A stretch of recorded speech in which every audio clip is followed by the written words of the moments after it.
Hey guys, welcome back and team. You understand what I say? And we keep hearing about leprechauns, leprechauns, leprechauns. And where did this originate? Where did this character come from?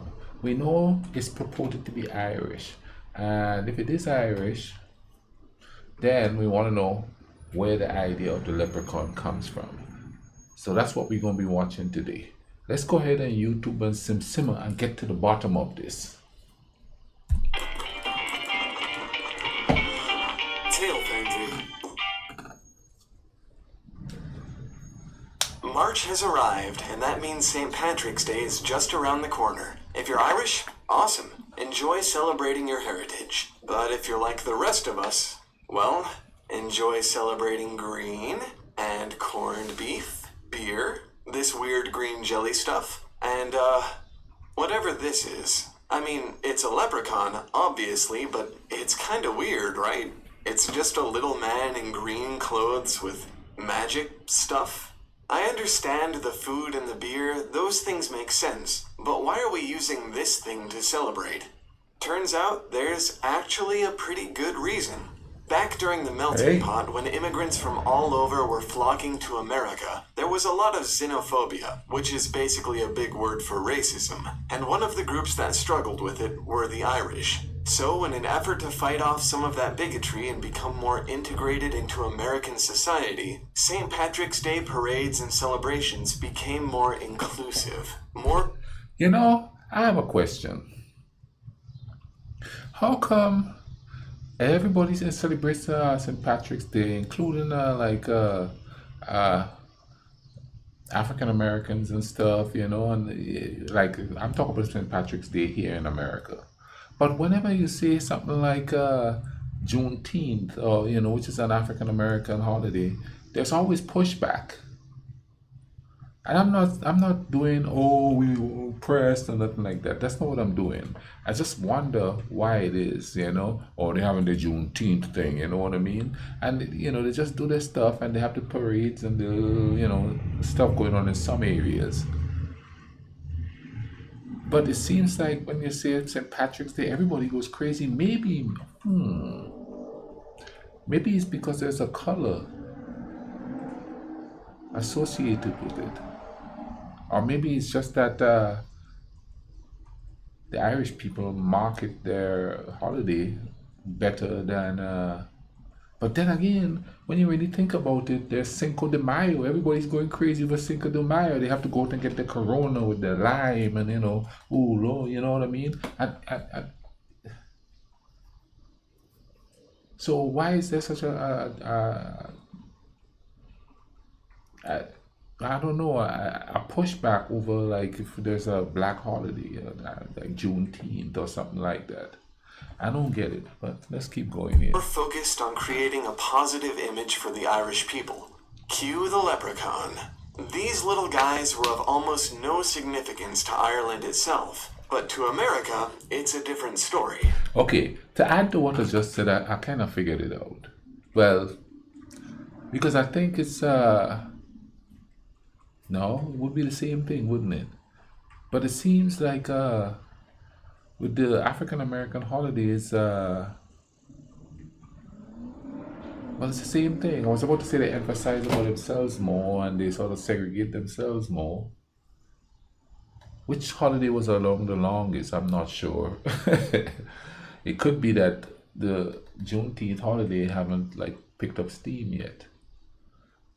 But then there's a African American month, which is February, I think, but there's not an Irish month. So I guess it all balances out to a certain degree. I don't know. I'm just thinking here. Because in America, one of our first real introductions to Irish culture was a story about leprechauns. Yeah. Darby O'Gill and the Good People did more to fight racism than hundreds of years of Irish parades and festivals. It gave Irish Americans a sort of endearing avatar, something that made them non-threatening, even lovable, just by association. Of course, the leprechaun wasn't invented to be a mascot for the Irish. Honestly, they hardly pay leprechauns any attention at all. Across the pond, they're just one fairy tale among many. Which is interesting, because that's not how they started. Before there were leprechauns, there were little people. Everywhere.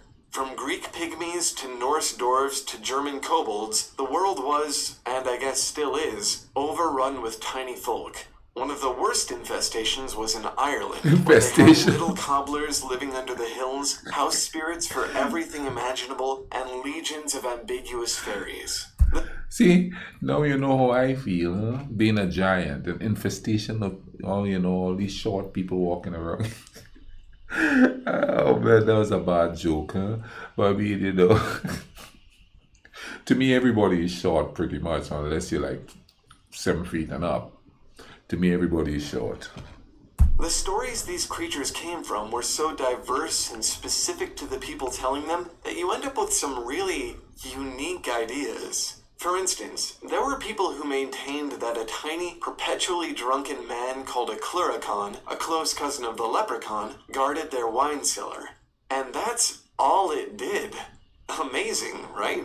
But the first written story that included an actual leprechaun was the saga of Fergus MacLeody, which chronicled the adventures of a supposed king of Ulster. In one of the tales, Fergus falls asleep on the beach, and when he wakes up, he finds that a troop of little men are dragging him toward the water, presumably to drown him. He catches them in his hands, and they offer him 3 wishes in exchange for their freedom. And that's it. Pretty exciting, huh? I mean, that barely qualifies as a cameo, and they really don't even sound that much like leprechauns. Yeah, they're small and they grant wishes, but when was the last time you heard of a leprechaun that lives underwater? And worse, they weren't even called leprechauns. They were Lucarpain, which means small body or little people. So we're sort of back to square one. Although, there does seem to be a little debate on this point. Some sources say that Lucarpain does in fact mean little people, but others suggest another possible meaning, something far more significant. We'll get back to this, but first we need to go way back to a time before little people, before Irish fairy tales, before Ireland itself. Our story really starts with the Tohededanin, the tribe of the gods. Legends say that some of Ireland's first settlers were a race of beautiful godlike figures who landed on the shore shrouded in a great mist. When they arrived, they burned their ships, subdued the native tribes, and made the island their home. And they were good rulers. Like anyone, they struggled with warfare and dissent, but their people were safe and happy, in no small part because their kings were basically gods. One of the more important figures among the Tohededanim was Lu, a high king and war hero who has since become the patron god of light. Among many things, he was known for his mastery of all crafts and for being a trickster. When he died, he left his kingdom in a state of relative peace, which persisted for many long years after. But everything changed when the Milesians attacked. They landed on Ireland and a war immediately broke out between them and the Tohededanin. It lasted for years, but eventually the invaders won out and banished the Tohededanin beneath the Shea Mountains, where they became the Aes-Shee, the people of the mound. As time moved on, the people of Ireland began to drift away from their old mythology. Legends of the Tohededanin became fairy tales, and new creatures began to take their place. And so, the little people of Ireland were born, caricatures Oh, of the wow. gods who had once ruled. So, back to that first appearance of the leprechaun. The Lucarpain. The word might not actually mean small body.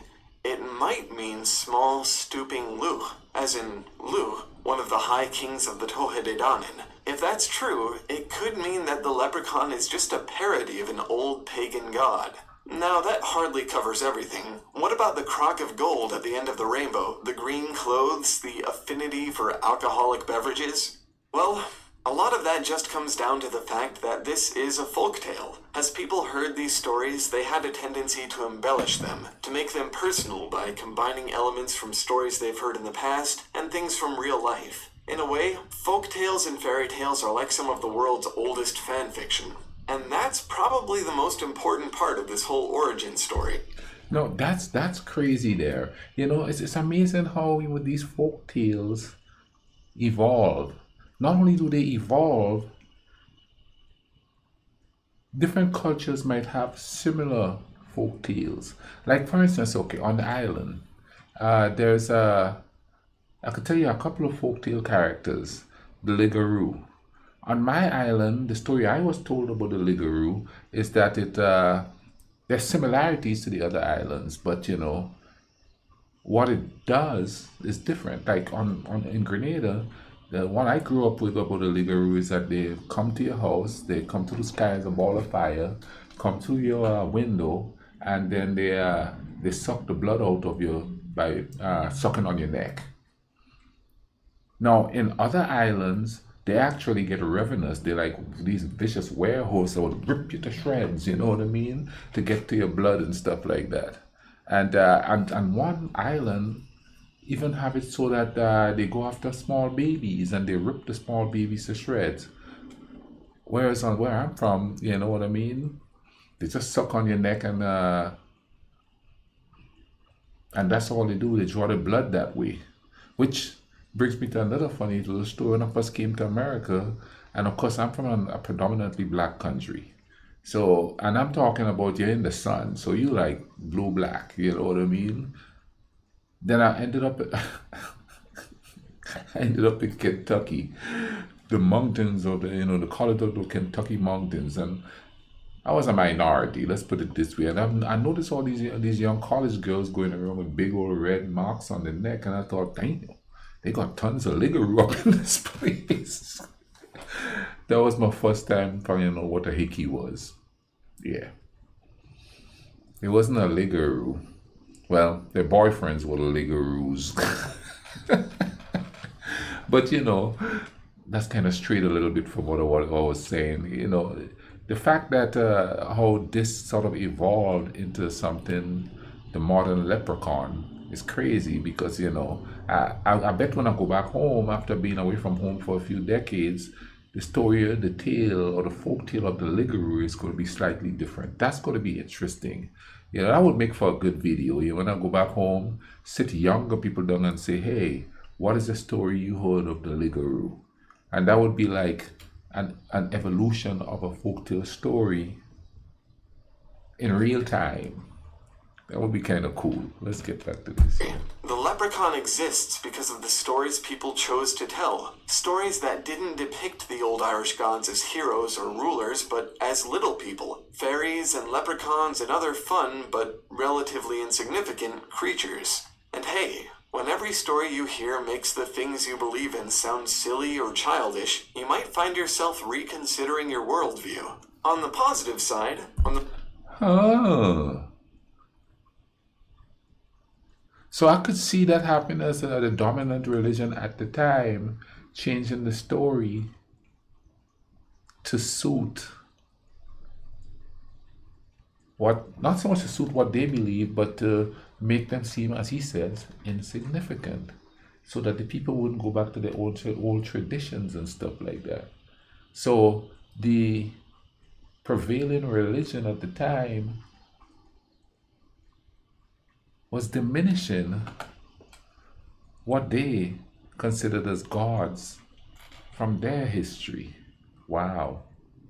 So that's another angle right there. It might not just be people embellishing and changing the stories as they go along, the actual people that the stories came from. It could be other people coming in and changing the stories to suit what they want the people to believe. Wow, that's kind of crazy there. The most popular stories about your culture are fun and generally agreeable. People are more likely to view you in that light. Storytelling isn't just for entertainment. It has a real impact. It can both raise gods and put them to bed. It can fight or promote racism. The stories you tell are important. Just something to think about while you're sitting at the table staring down that pile of corned beef. As always, we'd love to hear your thoughts on this. Opinions, suggestions, anything. Just leave a comment below or join the discussion on... Oh, that was quite interesting there. Yeah. Because there's so many different scenarios that could lead to so many of the stories we've been told today, including historical accounts of stuff. People going to tell this stuff because, history, his story, if you just put a second S in there. He's the one telling it. It's his story. Anyway, man, I hope you guys enjoyed this video. I'll leave a link in the description to this video. You know what I mean? Go check this channel out. They seem to have some good stuff there, you know, that you could learn a little something from and all of that, you know what I mean? And I'll also leave more videos here, you know, on either side of my face here. A playlist of Irish reactions that I did, so you could go check out and see what I have learned and what you can learn, or you can add to it, and comment down below. Hit me up with anything you know, so we can learn about each other together. All right, y'all take care of each other. Cool runnings.